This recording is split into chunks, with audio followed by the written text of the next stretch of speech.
Welcome back to the channel, everybody. Thank you so much for joining me and allowing me to continue to be your daily advocate. If you're new here or you're not subscribed for any reason, please do me a huge favor and hit the subscribe button. Thank you to all of you who have been watching and following me for so long. It truly means a lot, and I'm glad that I can be this person. I wanted to start this video off by covering this tweet by John Deaton because I think it goes a long way in showing how absurd this Ripple SEC case really is. So right here on Twitter, we have Scott tweeting to John Deaton. He said, "John, do you think we are definitely looking at a win for Ripple, settlement, or is there still a chance of defeat?" And I understand this. This case has been going on for so long. It's so easy to get lost of where we are, all the significant wins Ripple has had, because when things get drawn out like this and it feels like things are lasting forever, it's really easy to lose confidence, especially if you're not paying really close attention to everything happening, and if you're not following these lawyers who break things down and make it way easier to understand. I can personally say I would not be nearly as confident as I have been if it wasn't for these lawyers doing such amazing work to help us understand this case.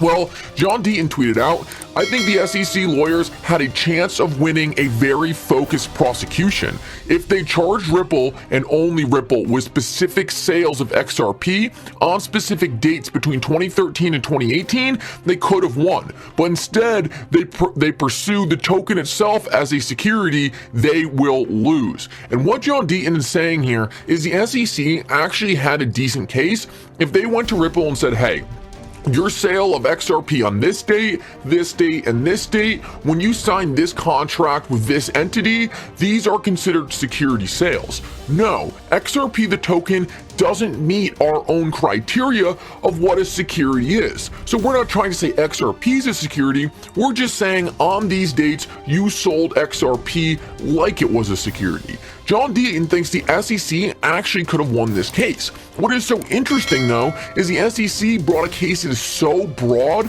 and so overreaching that John Deaton actually thinks the SEC filed this case in a way which they couldn't win it. The SEC is now trying to say that the XRP you and I hold is a security of Ripple. This does not make any sense in the court of law because the SEC has been governed by securities laws for decades that specifically state that XRP should not be a security.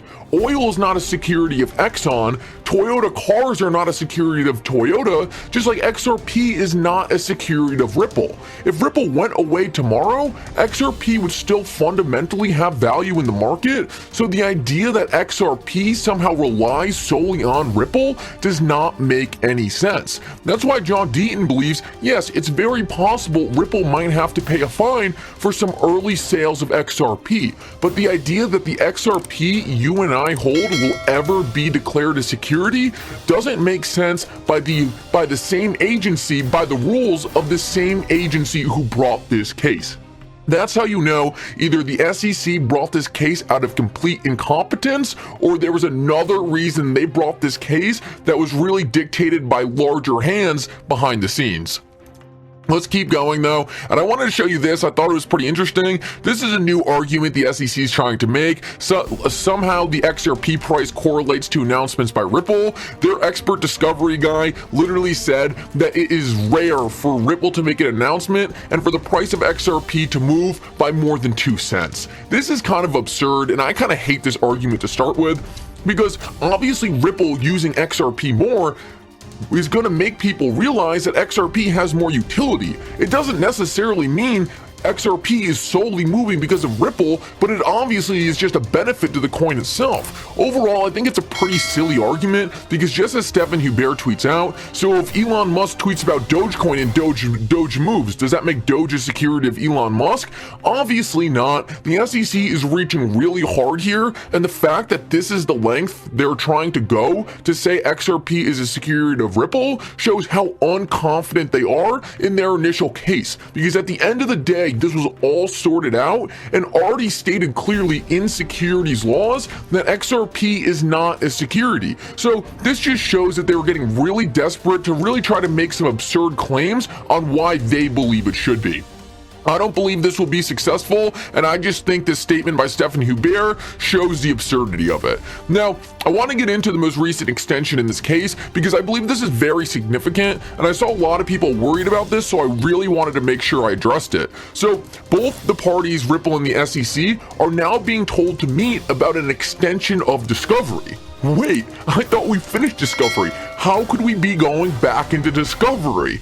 And obviously, if they are going to have to meet and talk about discovery, this is also going to warrant an extension of the case.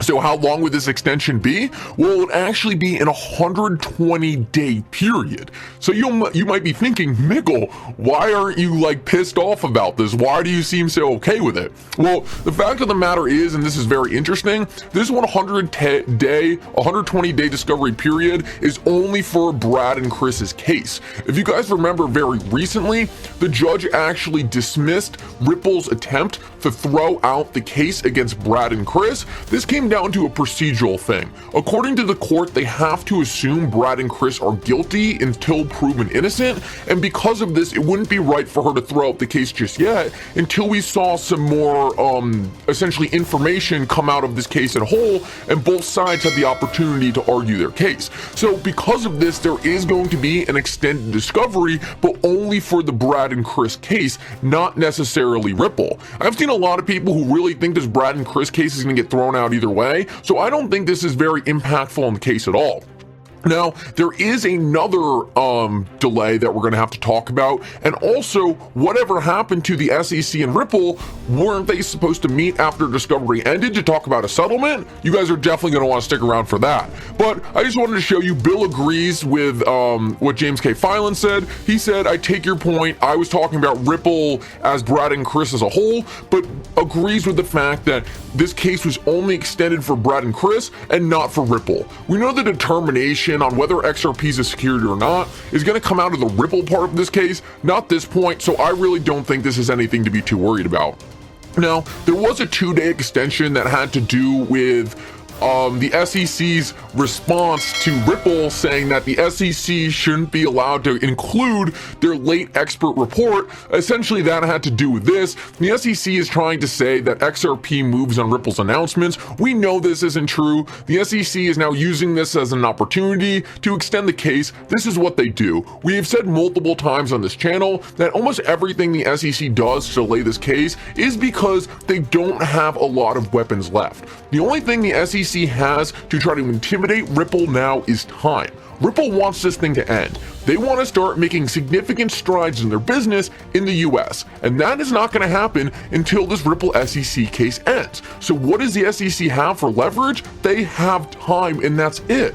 I think that's why they keep filing these late motions. They want to try to do anything they can to try to extend this case a little longer, because the more time they can draw all this out, the more time they will have, or the more power they will have to force Ripple to the bargaining table and possibly take a settlement that is slightly worse than Ripple could have gotten.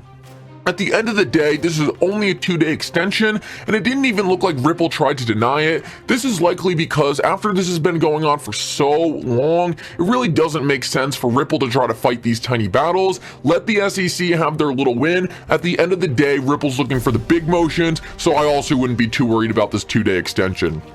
Let's keep moving though. I thought this was really interesting. Someone tweeted at John Deaton and they said, Sir John, a question. So 14 days after discovery, there is supposed to be a 1-hour powwow with the SEC to talk about a potential settlement. I guess that talk already happened prior to Judge Torres' ruling. Can you shed any light? And I believe this is, I was really happy to see this question because this is something I had actually speculated on and said, I don't really think it happened yet, because why would they be meeting to talk about a settlement before all the major rulings were in? Neither of these parties came all this way to simply dip out right before these major rulings were had. And John Deaton said, I don't believe the below mediation has taken place. Now that the motion to strike has been denied, the SEC has 30 days to answer Ripple's pending request for admissions. Also, we're waiting on Judge Netburn to rule on the emails and the Estabrook notes. And I think this is pretty in line with everything we've been saying. These parties, really, there's no point in meeting for settlement now. We need this discovery period and all the rulings around discovery to be finished up so each side can come to the bargaining table and know what each other has. They need to see where each other stands. They'll likely have a good idea of how the judge is going to rule based on these discovery rulings, and that is what will help drive a settlement. I don't believe it's going to happen until these major decisions are made. On the bright side, though, I think these will happen right around the corner, and I think it's very likely they happen at the end of this week or next week.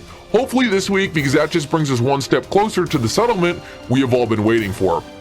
Last of all, and I thought this was super interesting, this is Warren Davidson actually responded by John Deaton. This has to do with something pretty unrelated, but he's essentially talking about the conflicts of interest John Deaton is that went on at the SEC, and how it's so crazy that when Jay Clayton was there, he actually voted with the opposing party to bring this lawsuit against Ripple, despite having the votes to actually help the blockchain and crypto industry come a long way. I just think it's interesting to see Warren Davidson quoting him. It shows that the people in Congress are really paying attention to this case. They're paying attention to us, and this is what we need to drive change. The more these congressmen see how upset we are, the more likely they are going to be to step in and tell the SEC their way out of line. These congressmen hate seeing pushback from the people who represent them, because at the end of the day, they want our votes so they can have more power. And if they see that we are unhappy with what is going on when they are in office, they are going to be more likely to address it. I think this is a great step forward, and I think it's also very important to say how significant John Deaton has been for both us XRP holders, but really just everyone in the crypto industry. So enjoy your day, everybody. I'm always here for you. Leave any comments or questions below, and be sure to subscribe. But thanks, everybody. I really appreciate you. Enjoy your day, and I always have your back. So thanks so much, everybody.